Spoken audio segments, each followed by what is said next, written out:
Welcome back to my loyal students. This is the third year that we've had these classes. Some of you are tried and true members of this august Chetus. Anyway, so I thought, let's look at the Creed. And the first article of the Creed concerns God the Father. We can write it out just for combination of visual and auditory learning. These markers are all dying, and no one ever throws out markers.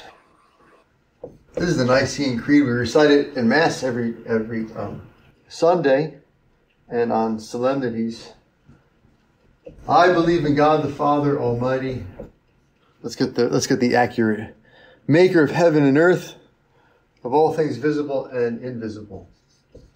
So let's start with the word God, because this is the first thing that we say we believe in. I believe in one God. Let's start with the word God. What does God mean? What's the meaning of the word God? Well, St. Thomas Aquinas gives us one when he talks about proving the existence of God in the beginning of the Summa Theologiae. He calls it the nominal definition of God, because if you're going to prove that something exists, you have to know what you're talking about, right? What kind of thing meets that standard or that goal. And his nominal definition I think it's helpful. He says, by the word God, we mean a provident creator of the universe. And by universe, basically this is just omnia, right? All that is. All things. Maker of all things. And so when we ask people, or people ask us, do you believe in God? Basically, this is what we're asking. Right? Do you believe in a provident creator of the universe? Do you believe that a source of all things exists? And when we say, I believe in God, or I believe that God exists, this is what we're saying, that the universe comes from a being who is its principle and who somehow governs it, right? To be provident is basically to govern, to guide it to an end, to guide things to their good or their end. Now, where do we get belief in God, right? To say, I believe in God, where does this come from? What are the sources of our belief in God? Well, there are two traditional sources, 1 and 2. Obviously, the Creed is a summary of what? What's the first source we could talk about? What does the Creed summarize? Revelation. Very good. Jeff, you might not have to take the midterm if you keep going this strong. You can just pass right out of the midterm. Very good. All right. Revelation. And so, there's two sources of revelation, sacred scripture and tradition, and the church's magisterium is the definitive interpreter and protector of what's called the deposit of faith. And the Creed is a summary of that deposit of faith. And so in Revelation, it's revealed what, among other things, that such a being exists. Otherwise, it wouldn't be in the Creed. If this wasn't a revealed truth, it wouldn't be in the Creed, because the Creed is a summary of Revelation. And so when God reveals himself to Israel through the patriarchs and the prophets, the kings, when God becomes incarnate in Jesus Christ, this God who is revealing himself to us and to the holy people is the one true God. That's who he claims to be, the creator of all that is. Right? The one provident creator of the universe itself. And so part of the content of what he reveals about himself is that this is who's revealing. Okay? This is the real being who enters history to reveal himself in the deposit of faith and who establishes the church. Now, very importantly, especially for this first article, reason is another source for the truth that God exists. human reason, in principle, unaided by grace, can also establish the truth of belief in the existence of God, that there's one provident creator of the universe.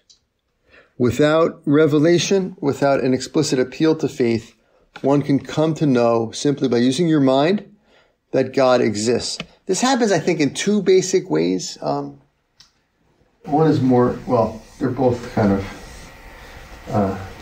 obvious or well known, but one is what we can call like natural religiosity, natural religion, or these are kind of related, kind of common sense, that there's something about our mind which kind of naturally comes to the conclusion that there has to be a transcendent source of the real that we're in contact with, this world that we live in. And that is, that's reflected not just in the monotheistic religions, but also in all religions. Because if you study comparative religions, especially those that focus on gods, usually there's like one God that's like really more God than the others, right? So there's always an anthropologists talk about this too when they study religion. There's a kind of background monotheism even in polytheistic religions, that the more you trace religion back historically, the more and more monotheistic they become. And polytheism is a kind of degradation or corruption of an original polytheistic religion. So there's like the sky god who's the most important, or Zeus or Kronos, right, for the Greeks. There's always a kind of hierarchy, and there's one god who's like more really God, more responsible for the way things are than others. The second one would be what? Yes, Ms. White. Huh? Nature? The book of nature? Yeah, but what is that called? How do we access it? Through our senses. Yeah, but what does it? What discipline? That's right. That's all right. Nature. It's nature. But this is nature too, right? Like you get out there, you're one guy told me, this guy, I can't remember what country he was from, but he was African, and his grandfather was an important linguist, and they had no word for atheism in his dialect. And he said, so his grandfather coined a word for atheism for his tongue, and it was weak-mindedness of the white man, which I thought was fantastic, right? It's like, well, white mental illness, that you would possibly somehow think that God doesn't exist, right? That, the things just grew up out of the ground without any, all this happened just by accident, right? Without any divine origin or divine guidance. So yeah, nature, philosophy, very good. So these are the philosophy, what we call the philosophical proofs. Proofs, rational arguments for God's existence. And as we just heard, these begin with our experience of the sensible world that we live in. Or some of them actually also start with just experience of thought. Whether they're as good is another question. In both cases, they start from creation, from thinking about and being in contact with creation, and moving by argumentation to establish that there has to be some transcendent divine cause of the things that are.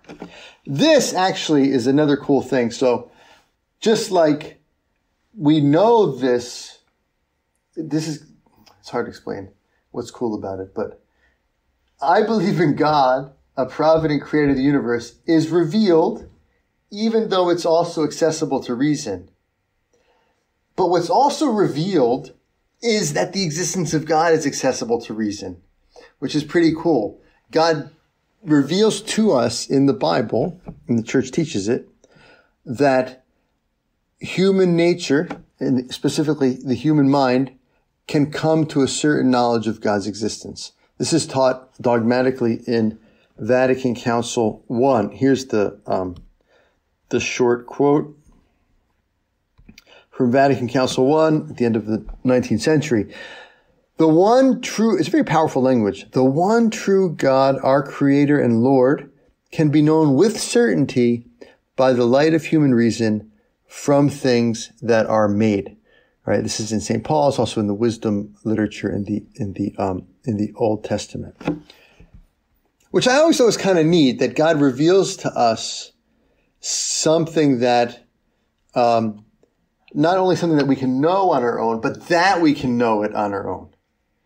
And so he gives confidence to our ability to know him, even without his help, right? Which is kind of neat.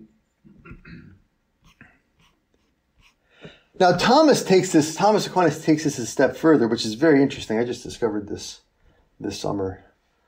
And in an explicit way. Maybe it was implicit somewhere.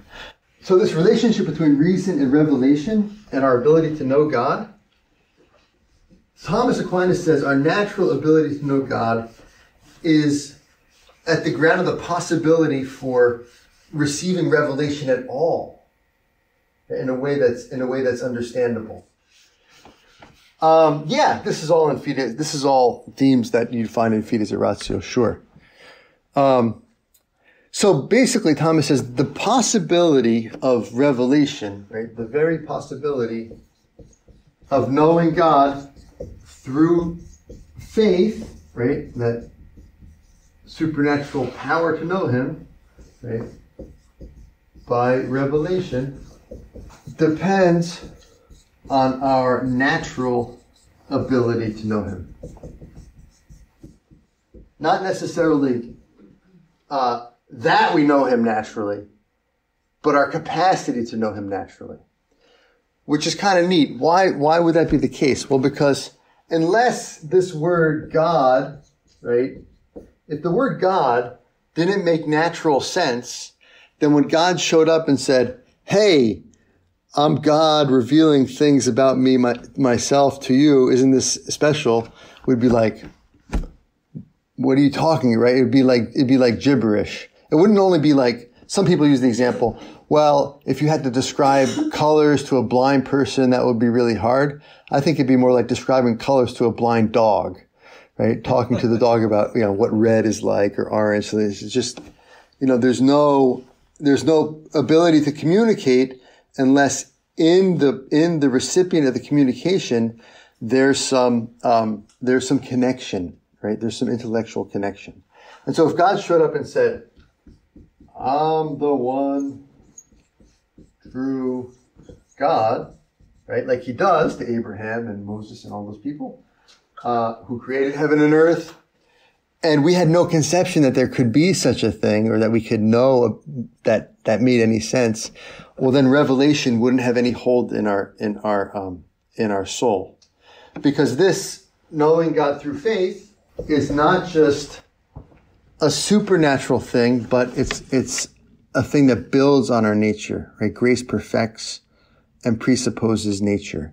And so unless we had a natural ability to know God without grace or faith, having that help of grace or faith would be no help at all, because there'd be nothing to help, which I found kind of interesting. So it's good to do philosophy because it kind of strengthens your natural capacity to understand revelation. It strengthens like your God muscles.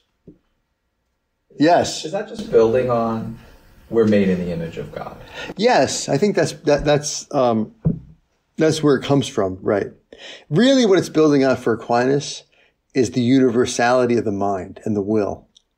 That's where he bears down on it metaphysically.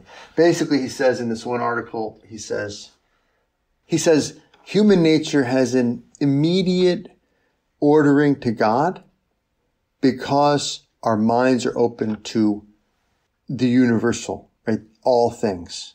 And since God is the principle of all things, we have an immediate ordering to the principle of all things because our minds are open to knowing all things. And basically, to know all things is, at least in principle, to be able to know the cause of all things, which is kind of cool. So it's the immateriality, the universality of our knowledge, which can step outside of the whole, right? This is like created being, and God creates it all. But we have this special ability because of reason to be able to kind of like step outside of it and reflexively think about the whole.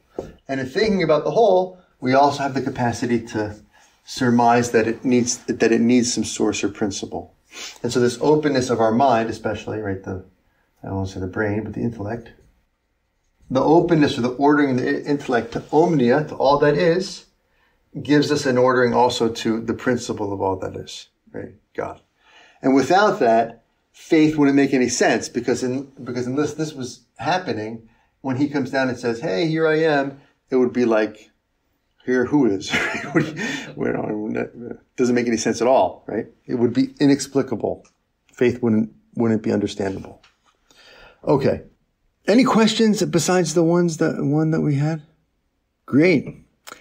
Now, that said, strong language from Vatican II, Vatican I. We can repeat that real quick. The one true God, our Creator and Lord, can be known with certainty by the light of human reason from things that are made. Now, nevertheless, even though he's known with certainty, it's a limited knowledge.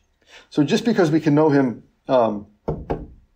without the light of faith or with our own natural ability doesn't mean that that's sufficient. And so it's characterized by theologians, Thomas Aquinas among them, as a kind of negative knowledge.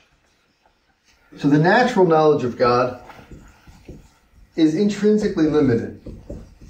Aquinas would say we know that he is, but not what he is in himself. Why? Because when we know God naturally, we only know him through his effects. And so we can know certain things about what he has to be like, but we don't know him directly. So it's kind of like this, right? If all you knew about my hand was by deduction from the fact that there has to be something there holding up this, whatever it is, cocktail napkin, well, then you know some things about my hand, right? That it has a certain size or mass, or maybe you could feel it's, it's a little soft there, it's got some ridges. But you couldn't know that it's like this, right? Because you only know it through the effects that it's producing in the napkin, okay? So it's the same thing with natural theology. Natural theology is to know God as cause, but not in himself. That gets us somewhere, right? That he exists. We can know that he exists, that he's all-powerful, that he's all-knowing. But many of the things we know about God in this way are negative, right? Infinite, not finite. We don't really know what that means. We only know that it's not like the things that we're used to. Okay? Uncaused. Again, we don't really know what that means. We only know that it's not like the things that we have direct contact with in our ordinary existence. Eternal. Again, that's negative, right? It means non-temporal, not in time. So these are kind of negative attributes.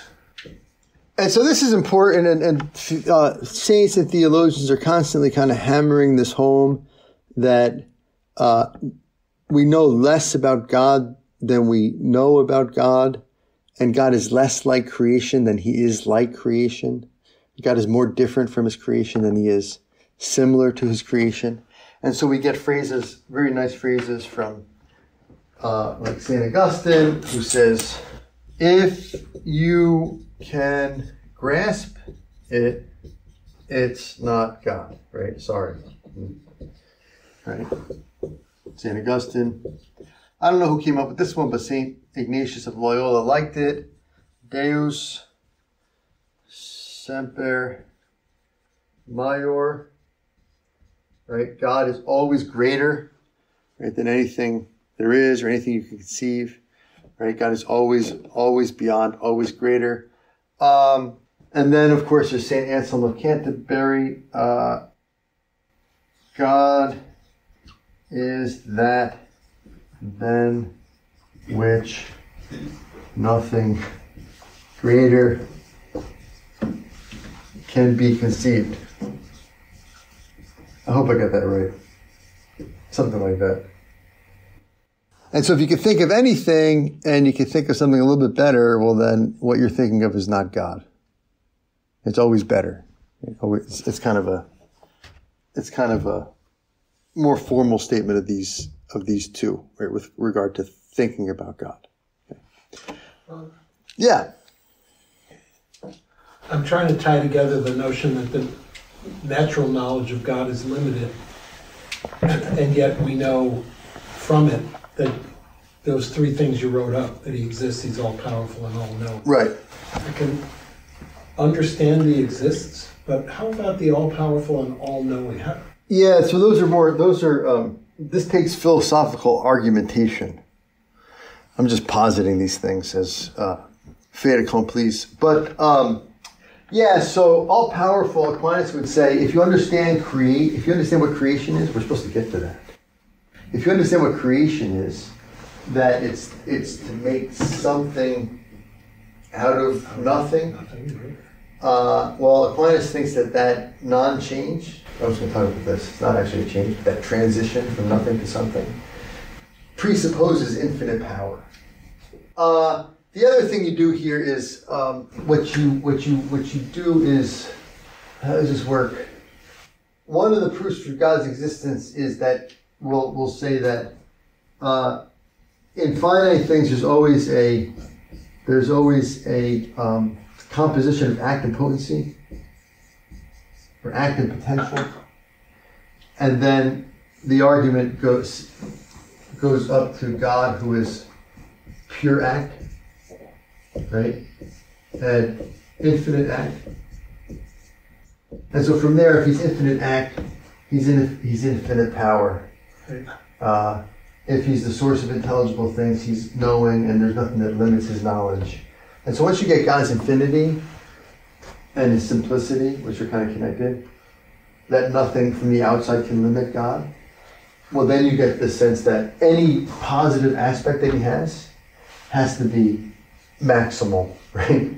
Does that make some sense? It does, and this all flows from natural knowledge as opposed to revelation. Yes, it's all revealed too, but that will be a way of getting at revelation isn't required, isn't necessary. Exactly. Yeah, exactly. That's right. Yeah. Yeah. At least on Aquinas' view. With natural theology, you can establish that God exists, that he's all powerful, that he's all knowing, and several other divine attributes. Yeah. So, okay, first question is the negatives. Am I right? I'm so grateful you asked this. Are the negatives, that's sort of the first step that you're like, we can tell by reason there's an uncaused cause, right? But then once we know he's uncaused, then you walk us through, and then that's how we get to ultimately an uncaused cause has to be all powerful. But it's sort of... Well, I don't know if you start with a negative, because what do you start with? There has to be a cause of finite being, Okay. right? From different starting points. And as a cause of finite being, and especially if it's a creative cause, well, then that cause has to be like this and not like that. Or that cause has to be different from the things that it made. Because if it weren't different in these ways, it would be another thing that needs to be made, right? And so the first thing is the act of causation. And then from there, what kind of attributes must this cause have, given that he's the cause of the things that are in our experience? Does that make sense? It does. I guess I'm hung up because when you were saying we can only know the negations, it reminded me of my high school theology about precisely that. Well, I didn't say we can only know the negations. I said it's heavily negative. Okay. Second question. Yeah. And would you say still with reason alone we could get to all good? Like with the Yes. genitals are evident enough? Okay, great. Yeah. Yeah, you can get to all, well, for Aquinas you can get to all good. Yeah, he does it in question 5. Okay. Great. Good questions. And so this keeps us, we're always like between, hey, we're pretty special, but, stay humble, right? And so to know God well is not to think that he's just another thing that we have the power to know. And so these kind of formulations of his transcendence help to keep us in a state of humility, of awe, reverence, right? Wonder, even though we have this natural ordering or natural ability to relate to him. Okay. And the more you know, the more you truly know, the more humble and more reverent and more sense of wonder you'll have. Okay? The more you really reflect on God well. All right. Let's move to creation. That was, I believe, in God. We'll skip Father Almighty for now. Maker, creator of heaven and earth, of all things visible and invisible. The act of creation is very interesting for Thomas and for Christianity in general. Because as we said before, it's ex nihilo. God creates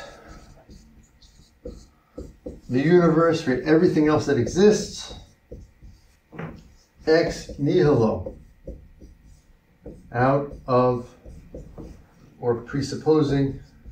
I can't spell anymore. It's the phone. How do you spell presuppose? Is there two P's? I think so. One S, two P's? Presupposing. Yeah, that's it. Anything. Wait, not presupposing anything. Out of or presupposing nothing.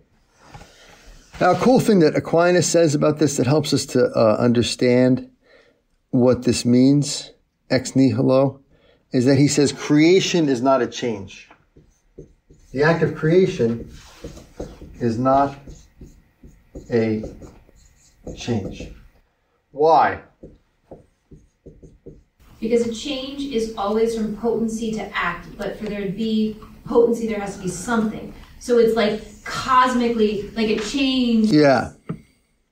Go ahead. So it's bigger than a change. Like change is not large enough to describe it, because change is, you're at the top of the hill, you have the potential energy, you roll down the hill, there's a change. You have a piece of paper which has the potency to be burned, you light it on fire. That's right. But And so, it's like nothing to something. right, so if there's potency here, there's not nothing here. Right, so the way Thomas will describe it is that's almost too good of an explanation. The way Thomas will describe it is that all changes presuppose some subject that undergoes the change. Right? All changes presuppose a subject that undergoes the change and not just the external cause of the change. And so for Thomas, a change is like if I change from somewhat tan, which I'm not, to pale in a couple months, well then what underwent the change is me, right? Or more specifically, my complexion, right? Or if your daughter studies here and she goes from being ignorant to a little bit less ignorant, well then she's the subject of that change, right? That gain of knowledge. Or the stuff that's in the tree, right? If you burn down a tree, some of the material stuff that the tree is made of or constituted of becomes ash, and others is released as smoke, right? And others kind of becomes energy, however that works, right? So, in any change, you have some subject that, in a certain sense, is the same before and after the change. And so, when the church says creation ex nihilo, nothing is nothing. This is an absolute sense of nothing. There's nothing there to change. So what happens with creation is that first there's just God, and then after creation, there's God and other things. He doesn't take, another way of saying it is that he doesn't take nothing and change it into something because there is nothing there to take or to be changed.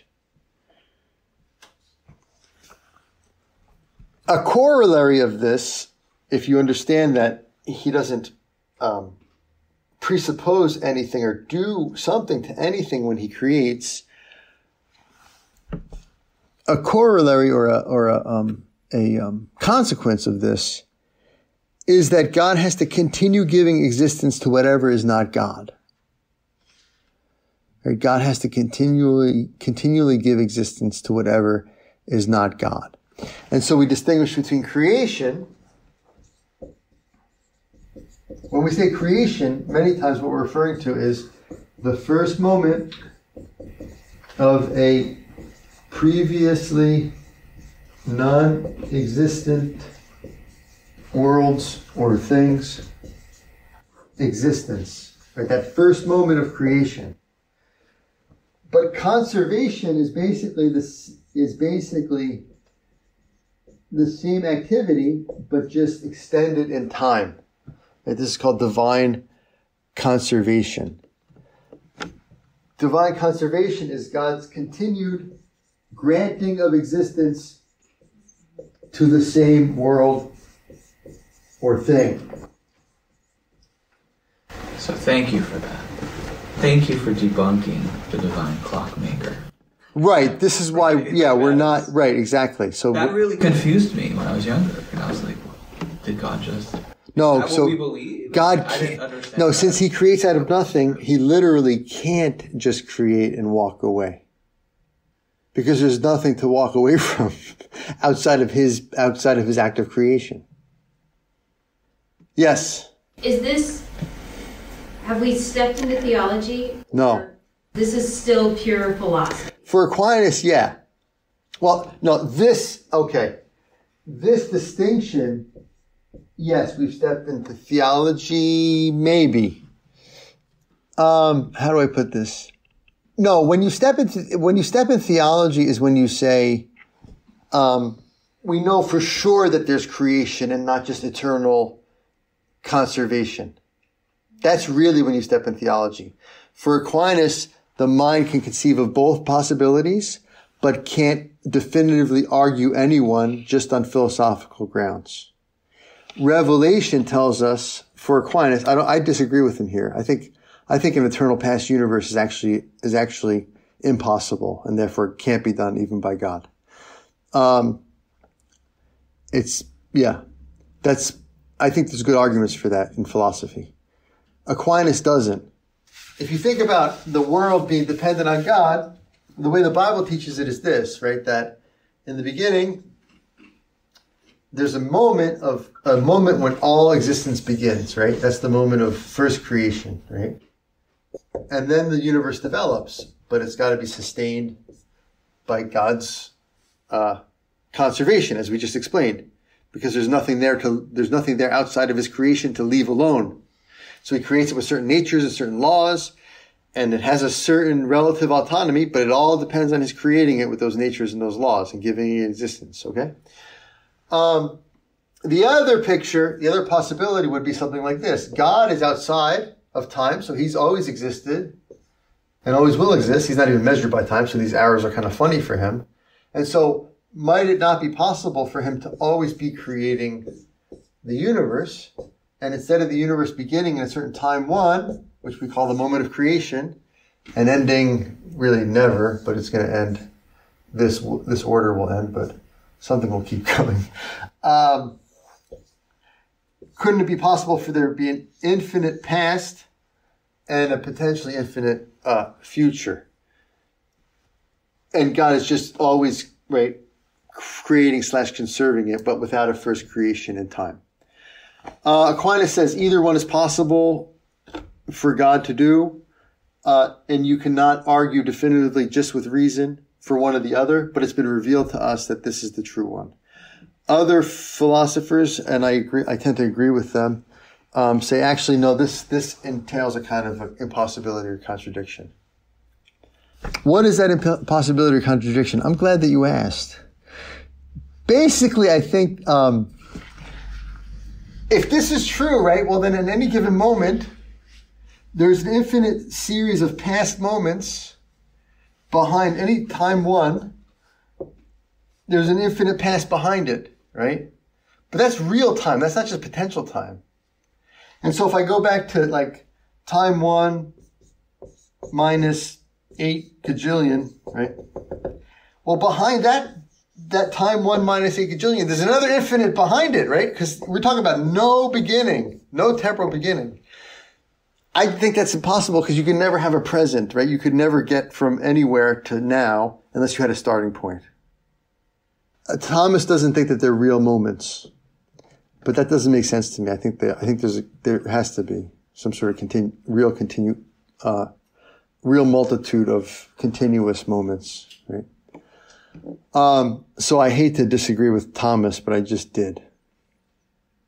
I stole it from someone else, though, of course. If you have an original idea, let me know, because they're very valuable. Good. I hope I didn't lose everyone. Did I lose some people? I don't know. Good. Great. So creation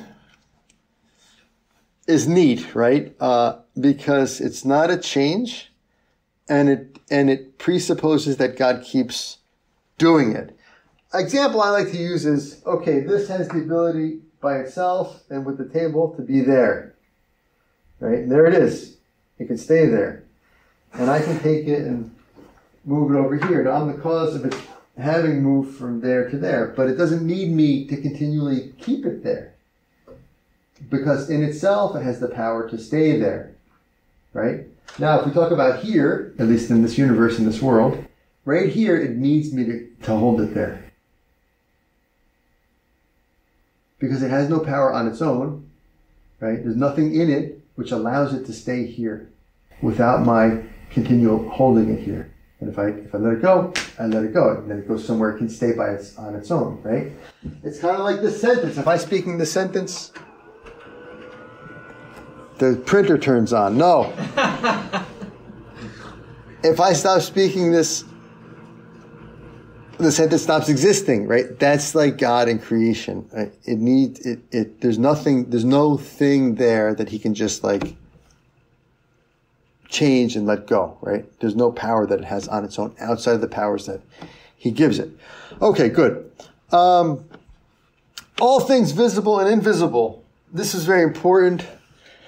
It's against heresies that taught that matter was evil. And so people have the experience of like, okay, I know with my mind that I should not drink so much, or not eat so much, or not do certain things in the area of sexual morality. But my body, like, is against me in those things, right? The flesh wars against the spirit, and the spirit wars against the flesh, as St. Paul puts it. So some people, even way before Christianity, right, Pythagoreans and other people, Platonists too, they concluded from that battle between virtue and unruly or concupiscible desires, that matter itself was the problem, right? This is a battle that happens between body and soul. And so they conclude that there must be something evil about bodiliness as such, and not just, our struggle with those things. And so the church says no, no, no, and Revelation says no, no, no. God creates everything, and both visible, right, the sensible realm, and invisible, the spiritual realm, and therefore they're both good. This is against all forms of dualism in which the spirit is good and has one source, a kind of good God, and matter is evil and has another source, a kind of an evil God. And they're warring against each other in the created order. So that can't fall like Docetists, Gnostics, Manichaeans, among others. Against this, the church constantly teaches the goodness of all creation because it's all from God, who is good, and there's only one source of all that is, right? There's only one God, not two, one bad and one good, right? It's not the force. Now, that doesn't mean we're naive, right? The world is good and human nature is good, but it's fallen because of sin. And so we're in what's called a post-lapsarian state in which even nature is marred by the effects of sin. Division, illness, antagonism, right? Man versus woman, woman versus man, man versus nature, nation versus nation, right? Violence. And the Bible kind of, in its eschatological visions, puts forth the vision and the hope of a time when these antagonisms will be overcome, right? The lion lies down with the lamb, etc., etc. And so we have a lot of good things to look forward to in heaven. Thank God. Good. So that's I think the it's clear in the Bible, right, that in Genesis God creates everything and he sees that it's all good, right? He's not like, oh, it's all good except for the matter part. And he says, no, it's all good. And then when he creates us, it's very good, made in his image and likeness. Okay, Almighty. So obviously that's in the Bible, but I think in the 4th century it was important for them to emphasize that visible and invisible, right, all things, because there were many who said, no, the visible is kind of bad and suspect, and the spiritual is really the good side. Okay, that was very much in the air, and still is. Okay. So Almighty or all-powerful, real quick. This is a cool concept. We brought it up before. This means that God can do or make anything that is possible to do or to make. The only limit to God's power is what's called the absolutely possible. All powerful, God can do or make anything that can possibly be done or made.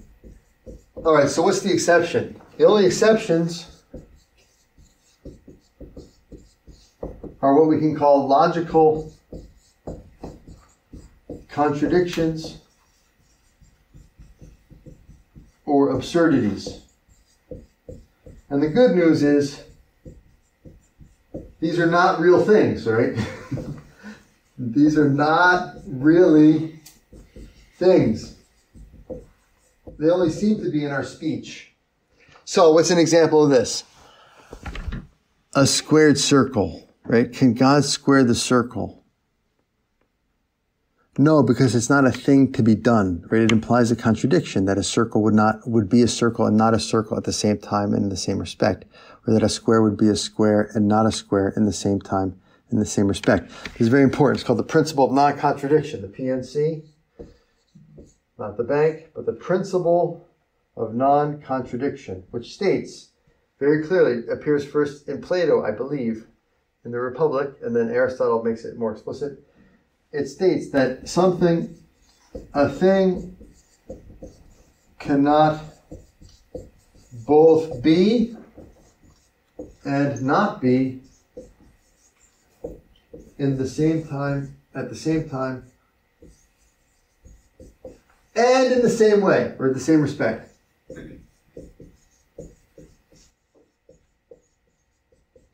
So anything that entails a contradiction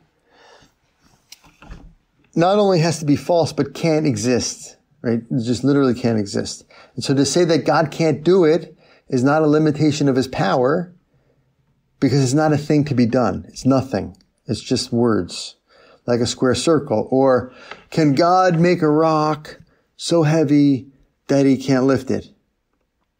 No, because then he wouldn't be God, right? And God can't make himself not God. He can make himself also human, but he can't.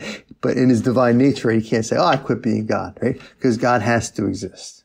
Okay, so God can't cease existing. That doesn't make any sense for the source of all existence not to exist. He has to exist. Yeah, and so you get these like this is one of my favorite false syllogisms of all time. It's a little bit irreverent, but we'll close on this philosophical note. How's it go? Nothing is better than God. A peanut butter and jelly sandwich is better than nothing. Therefore, a peanut butter and jelly sandwich is better than God. Okay, that's the false middle or something like that, whatever it's called. In any event, so it's, these things are just tricks, right? They're not real arguments. And they come from not understanding this. So God is all powerful means that he can do anything that can possibly be done or made. And these exceptions are precisely things that can't be done or made because they literally can't exist because they're absurd and they entail a contradiction within themselves. Now, next time we'll talk about one last thing, putting these... Oh, Father. I wanted to talk about that. We can talk about Father next time and then move into the next article of the Creed. Great. Any last questions? I feel like I've been talking a mile a minute these last 10 minutes. No? Wonderful. No questions? It's all very clear. Wow. Usually you have some sort of question that like throws me off. No. Shakes my faith even. Not that bad. Okay. Hail Mary, full of grace, the Lord is with thee. Blessed art thou among women, and blessed is the fruit of thy womb, Jesus. Holy Mary, Mother of God, pray for us sinners, now and at the hour of our death. Amen. Holy Mary, hope, handmaid of the Lord,